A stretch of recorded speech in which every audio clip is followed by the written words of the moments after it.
Hi friends, చూడండి boat neck బ్లౌజ్కి thread piping అనేది ఏ విధంగా వేసుకోవాలి నేను చూపిస్తాను. ఫినిషింగ్ నీట్గా రావాలంటే నేను చూపించిన మెథడ్లో అయితే ఫాలో అవ్వండి.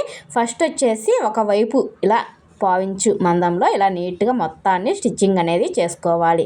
ఆ తర్వాత ఇప్పుడు చూడండి కాజాల పట్టీ దగ్గర నుంచి ఈ విధంగా పైవైపున క్లాత్ పెట్టేసి కొంచెం మడిచేసుకొని అక్కడ రఫ్ చేసేసుకోవాలి. ఎందుకంటే స్టిఫ్గా ఉండడం కోసం. చూడండి మనం పావించు అనేది ఖర్చు మందంలో స్టిచ్చింగ్ చేసుకుంటూ చూడండి ఇక్కడ చూడండి లాస్ట్కి ఇలా కుట్టు రానివ్వండి. అక్కడ ఒక సూది కిందకి దింపి పాదాన్ని పైకి లేపేసి క్లాత్ని ఈ విధంగా తిప్పేసుకుంటే మనకు ఒక షేప్ అనేది వచ్చేస్తుంది అనమాట. చూడండి మొత్తాన్ని అదే విధంగా నీట్గా స్టిచ్చింగ్ అనేది చేసుకోవాలి. చూడండి ఇలా నీట్గా ఇక్కడ కూడా అదే ప్రాసెస్. నీట్గా కొసక రానిచ్చేసి కొసకంటే కొసకు కదండి, ఒక పావించి ఖర్చుకు వదిలేసుకొని ఇలా నీట్గా తిప్పేసుకొని ఇక్కడ కూడా ఎక్స్ట్రా క్లాత్ పెట్టేసి వెనక్కి నెట్టేసి అక్కడ ఒక రఫ్ అనేది ఇచ్చేసేయాలన్నమాట. రౌండ్ తిరిగే దగ్గర మధ్య మధ్యలో టక్స్ అనేది ఇచ్చేసేయండి, మనకి రౌండ్ అనేది పర్ఫెక్ట్గా తిరగడం కోసం.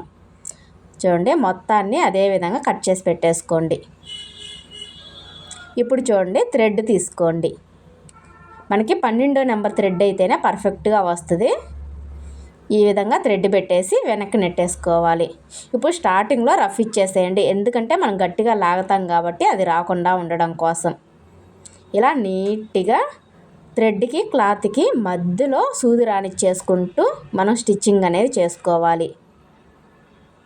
చూడండి ఇప్పుడు ఇక్కడ చూడండి నేను ఏ విధంగా స్టిచ్ చేస్తానంటే ఇక్కడికి వచ్చింది కదా.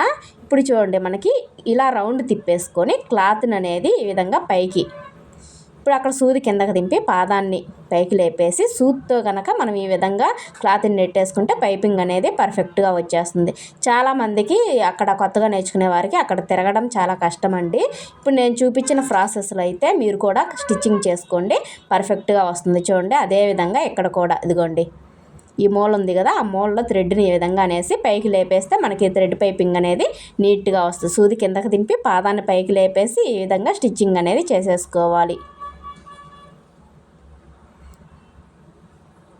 ఆల్మోస్ట్ మొత్తం అయితే అయిపోయిందనమాట. ఇప్పుడు ఇక్కడ ఎక్స్ట్రా థ్రెడ్ కట్ చేసేసుకొని వెనక్కి నెట్టేసుకొని క్లాత్ని కూడా వెనక్కి నెట్టేయడమే. అంతేనండి, చాలా సింపుల్గా మీరు కూడా కొత్తగా నేర్చుకునే వారైనా సరే ఎలాంటి నెక్కులైనా సరే ఈజీగా పైపింగ్ అనేది వేసేసుకోవచ్చు. చూడండి ఎంత నీట్గా వచ్చిందో. నేనైతే డబల్ స్టిచ్ అనేది వేయట్లేదండి, హెమ్మింగ్ వేసుకుంటే ఫినిషింగ్ అనేది నీట్గా వస్తుంది అనమాట. చూడండి ఎంత సన్నగా వచ్చిందో.